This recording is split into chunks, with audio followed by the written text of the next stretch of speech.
¿Qué tal estamos? Después de un fin de semana épico, tanto sábado en la prueba femenina como domingo en la masculina, la verdad es que tuvimos una París-Roubaix de aquellas que recordaremos durante mucho tiempo. Llevamos también más de 20 años más o menos sin vivir una jornada, yo creo un fin de semana tan épico en cuanto a condiciones y la verdad es que no defraudó para nada, ¿no? Sobre todo vamos a empezar a hablar en principio de la París-Roubaix masculina, que fue la que tuvimos en el día de ayer, la última, donde pasaron un montón de cosas. Podríamos escribir un libro de todo lo que fue pasando. Cada corredor yo creo también tiene su historia, pero lo importante es ver cómo en esas condiciones, ¿no? Esos supervivientes, esa Paris-Roubaix, llegaron al velódromo, ¿no? Y cuando hablo de eso es súper importante entender como decía Darwin, ¿no? Al final no sobrevive el más fuerte o el más rápido, sino el que mejor se adapta, ¿no? Y todos ellos enhorabuena porque se adaptaron perfectamente a esas condiciones y consiguieron llegar al velódromo, ¿no? Que es el objetivo.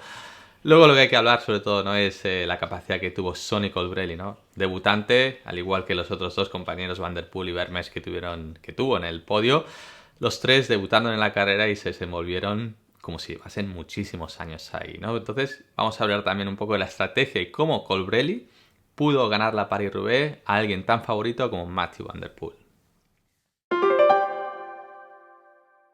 Bueno, pues la verdad es que hablar de Colbrelli está bien hablar del Bahrein McLaren, ¿no? ¿Cómo lo hizo el equipo? Si ven la Roubaix, pues muchos diréis, bueno, no hace falta equipo para esa carrera. Sí y no. Sobre todo una condición y unas condiciones de carrera como las de ayer, donde una fuga de un corte de casi 30 corredores se fue tan pronto antes del primer tramo de adoquines y por detrás la carrera, pues bueno, hubo varios equipos que estuvieran ahí involucrados, pero ya en los primeros tramos, ¿no? Donde la carrera un poco se empieza a romper, donde cada uno va por su sitio, hay cortes, hay caídas en ese primer tercio de carrera con esos primeros tramos de adoquines. Ahí es donde Bahrein estuvo súper bien organizado, ¿no? Mohoric, Hausler, el mismo Colbrelli estaban en cabeza, estaban corriendo la Roubaix, sobre todo como suele ser habitual en ellos en esta temporada, ¿no? Cuando la carrera un poco puede desentenderse del corte bueno, ellos toman las riendas y al final pues se implican y siguen dando continuidad a esa carrera que es tan importante para que esa fuga de cabeza pues al final no saliese del ganador, ¿no?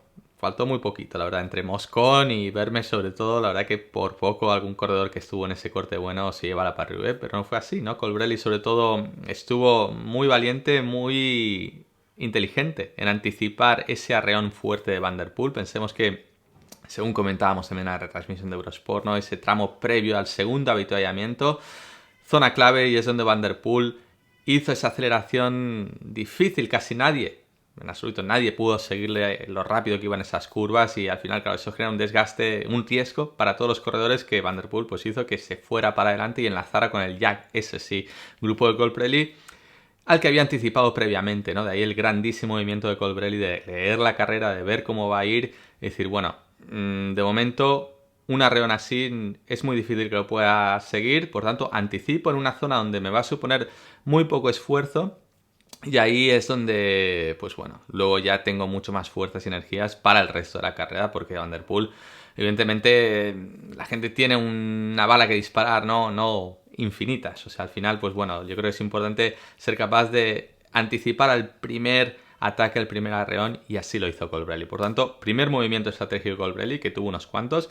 Yo creo que el segundo sería, sobre todo, la capacidad o el no entrar al trapo tanto una vez ya estaba con Van der Poel en esas curvas peligrosas, esas trazadas que hacía Van der Poel, dejaba mucho espacio, ¿no? En televisión parecía que se estaba quedando Colbrelli, pero para nada, estaba realmente corriendo de manera inteligente, de manera en que conseguía dejar una distancia por encima de lo que harías una condición normal, en una Roubaix normal, ante el hipotético caso en que Van der Poel pues hiciera un mal gesto, se fuera al suelo. Tú ahí en esas condiciones no puedes tocar freno, ¿no? Es donde tienes que anticiparte mucho a esas posibles caídas y demás.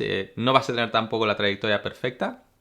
Por tanto, la única manera y solución es, cuando la cosa se pone fea, en los tramos difíciles, en las curvas, dejar mucha diferencia. Es algo que hablábamos también en la previa, ¿no? La importancia de dejar distancia. No te puedes permitir el lujo de tocar freno en esas condiciones. Así que lo único que puedes hacer es buscar escapatoria y sobre todo la distancia que dejas con el corredor que esté delante, que sea lo suficientemente grande como para, si tienes que desviarte un poco esa trayectoria, no te vayas al suelo tampoco, ¿no?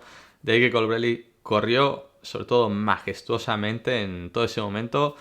Más tarde, ¿no? Aparte de conseguir entender cómo mantener esa distancia. Más tarde también cuando Van der Poel pues le llevaba fuera de esos tramos, ¿no? En el de Marc Madiot, sin más lejos, Van der Poel pues saltaba, o más tarde, ¿no? Saltaba del medio adoquín, se iba afuera, ¿no? A la zona de la hierba. Y ahí os puedo asegurar que hay muchísimos agujeros, ¿no? Vas por esa zona y Cancellara mismo lo solía hacer también, ¿no? Te llevaba por ahí a 1000 por hora y tú, claro, soltabas su rueda, intentabas aguantar su rueda, pero claro, como te viniese a un agujero, él lo esquivaba y tú te lo acababas comiendo, ¿no? Entonces, Colbrelli pues entró al trapo, entre comillas, y dijo, no, en este tramo no me meto fuera del adoquín, hay baches, había charcos también y enseguida volví a saltar al centro, ¿no? Del tramo. Por lo tanto, genial ahí la actitud suya de cómo leer, entender lo que estaba pasando, no es tomar demasiados riesgos, como sí estaba haciendo Van der Poel, o no entrar al trapo de tener que tomar demasiados riesgos para seguirle. Por tanto, yo creo que ahí fue perfecta la carrera que hizo Colbrelli. Ya al final el rematar, ¿no? Eso es lo más difícil y ahí quizás sí que es donde sorprendió más ese sprint que hizo, esa capacidad de sprinter que tuvo de en 25 metros poder adelantar al segundo clasificado, a Vermes, ¿no?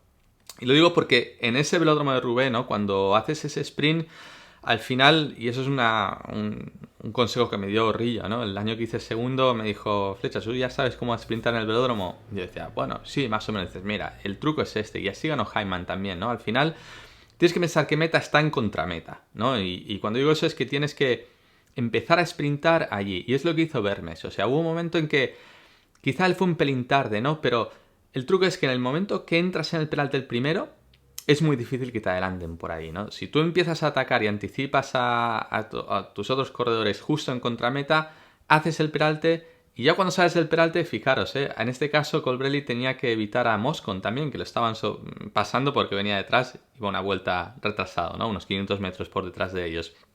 Claro, en ese momento Vermes empieza a tirarse hacia la derecha, ¿no? A cerrarle un poco la trayectoria a Colbrelli y a Van der Poel. Entonces, eso lo puedes hacer, a exagerar un poquito más ya en meta, porque estás como saliendo del peralte, no queda tan feo, no estás realmente cerrando a alguien, sino simplemente estás abriéndote un pelín y es lo suficiente como para que el corredor que viene detrás no te pase. En el caso de Colbrelli tuvo esa habilidad, ¿no? Tuvo esa punta de velocidad al final de carrera.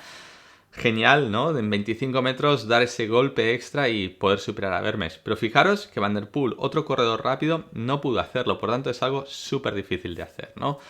Así que bueno, eso fue un poco la carrera masculina de la que todos disfrutamos, pero es que la femenina del sábado fue totalmente emocionante. Fue una mezcla entre emoción en cuanto a lo deportivo y emoción a lo que estaba pasando. Yo creo que Elissi Deignan nos dio una lección a todos de cómo conducir una bicicleta, ¿no? Manos ensangrentadas, corriendo Roubaix sin guantes, cinta de manillar, bueno, algo que hablaremos en otro vídeo porque es súper interesante ver ahí por qué guantes o no y qué condiciones hay, ¿no? Pero el tema de Elissi Deignan es que llevaba la bici, estuvo a punto de caerse como sí lo hizo Moscon, ¿no? En cabeza y ella no se cayó, ¿no? Vale, eran otras condiciones, pero supo conducir la bicicleta y llevarla por donde ella quería, la bicicleta me refiero, de manera majestuosa, ¿no? Por detrás Marianne Vos, que había un momento que parecía que la iba a cazar. Longo Borghini también, compañera de Elissi Deignan en cabeza, o sea, haciendo podio también. La verdad es que fue una carrera que pasó a la historia y sobre todo en la que todos entendimos que por qué tantos años en una Paris-Roubaix femenina, ¿no? Es algo que yo creo que nos dieron una lección a todos y bueno, es la verdad que será un fin de semana, sobre todo sábado y domingo, de aquellos que recordaremos durante muchos años. Habrá otro vídeo más adelantado a la semana, pero el de hoy lo dejamos aquí, el de la Paris-Roubaix. Gracias por verlo y nos vemos en el siguiente.